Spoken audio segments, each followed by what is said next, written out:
1945年2月16日，美国海军出动38艘航母、15艘战列舰、25艘巡洋舰以及400多艘各式舰艇，对驻扎在硫磺岛上的日军开启了地毯式轰炸。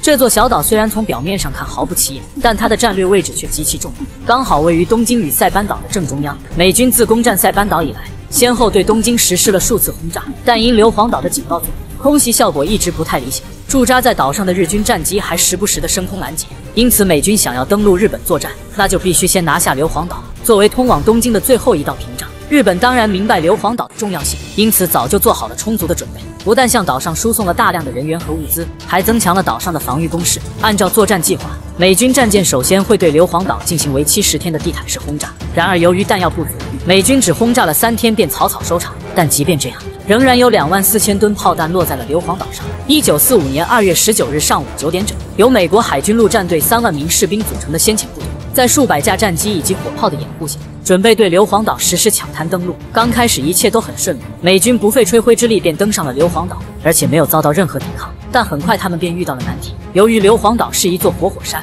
因此岸滩上堆满了厚厚的火山灰，这就导致美军的坦克以及履带登陆车刚上岛便陷入火山灰，动弹不得。由于没有战车掩护，美军只能派侦察小队小心翼翼地搜索前进，发现岛上连个人影都没有，大批美军便开始向硫磺岛深处进发。可他们不知道的是，日军早已将岛上的折波山掏空，他们的一举一动都被对方看得一清二楚。随着一声枪响，这场太平洋战争中最惨烈的战役也由此拉开帷幕。1945年2月19日，美国海军陆战队出动11万人，开始向日本最后一道防线硫磺岛发起进攻。可他们不知道的是，日军早已将岛上的折波山掏空，并且分上下7层布置了上千门火炮以及重机枪。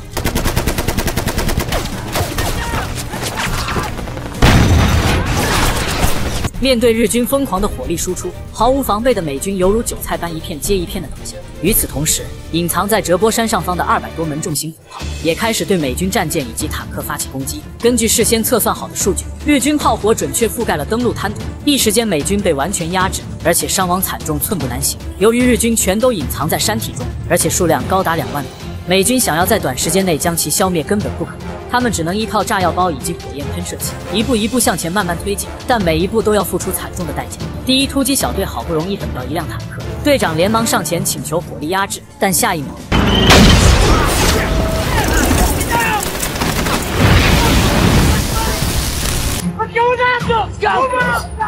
在经过2个多小时的单方面屠杀后，美军仅仅向前推进了450米，发现形势不妙，美军战舰立即对隐藏在山体中的岸堡开始了疯狂打击。在这里，只要你有足够射程的武器，就不需要为国家节省，对着折波山疯狂倾泻就行。可即便如此，美军仍然举步维艰。面对日军岸堡疯狂的火力压制，队长麦克立即命排爆手将其炸掉。收到命令，排爆手没有丝毫犹豫，便向着岸堡快速逼近。在死神的眷顾下，排爆手成功来到岸堡附近，并且丢出2枚水弹。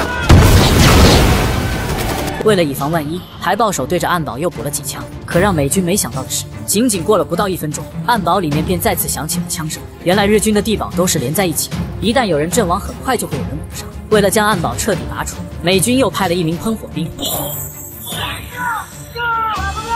这一招果然管用，岸堡里的日军很快便被烈火焚身，其余美军立即上前将其一网打尽。但他们摧毁的只是日军第一道防线，更加惨烈的战斗还在后面。这是太平洋战争中最惨烈的一场战役。美日双方为了争夺一座面积仅有22平方公里的小岛，整整打了35天。美军在兵力以及武器装备完全占优的情况下，最终却只取得了惨胜。这就是号称太平洋绞肉机的硫磺岛战役。由于硫磺岛地势险要，易守难攻，再加上日军在上面挖了20公里长的坑道，因此美军每前进一步都要付出巨大的代价。第一天战斗结束后，美军阵亡566人，1858人负伤。为了防止日军发动大规模夜袭，美军军舰不断向岛上发射照明弹。好在除了小规模偷袭外，并没有遭到日军的大举反攻。第二天，数万名美军继续向硫磺岛深处进发。岛上的日军早已得知此战不是你死就是我赢，因此他们就像疯子一样拼死抵抗。开战第5天，美军终于攻上折波山，并且升起了一面旗帜。看到山顶高高飘扬的星条旗，所有美军全都振臂高呼，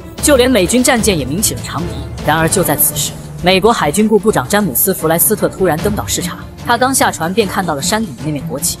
I want that flag, Colin. Mark my words, raising that son of a bitch means the Marine Corps for the next 500 years. 他当即表示要收藏这面国旗，并且借口旗子太小不足以让所有人看到。要求换一面更大的国旗。收到命令的战地指挥官虽然骂骂咧咧，很不情愿，但他却不得不命人将旗子换掉。很快，第一面旗子便被撤了下来。第二面旗子随之升起。美联社战地记者乔·罗森塔尔将6名士兵奋勇举旗的场景拍摄下来，并将照片发回国内。几天后，这张照片便登上了美国各大媒体的头版头条，并且引起了民众的广泛关注。照片上的6名士兵也被视为英雄。可他们不知道的是，这张照片拍摄没多久，这其中便有3人阵亡。美军高层敏锐地捕捉到了这张照片的利用价值，于是立即将其余3人召回，带他们到全国各地进行巡演，呼吁人们购买战争债券，以筹集更多的军费来制造原子弹。与此同时，硫磺岛的战争依然在继续。美军原计划5天拿下硫磺岛，却不想整整用了35天才将岛上的日军全部消灭。此役美军阵亡6821人，21865人负伤。日军驻扎在岛上的23786名士兵，除1083人被俘外，其余22703人全部阵亡。1954年，美国为了纪念那些在硫磺岛战役中牺牲的将士，根据那张插旗的照片制作了一座巨型青铜雕塑。如今雕塑四周早已绿草如茵，但硫磺岛硝烟弥漫的激战场面依然留在人们的记忆之中。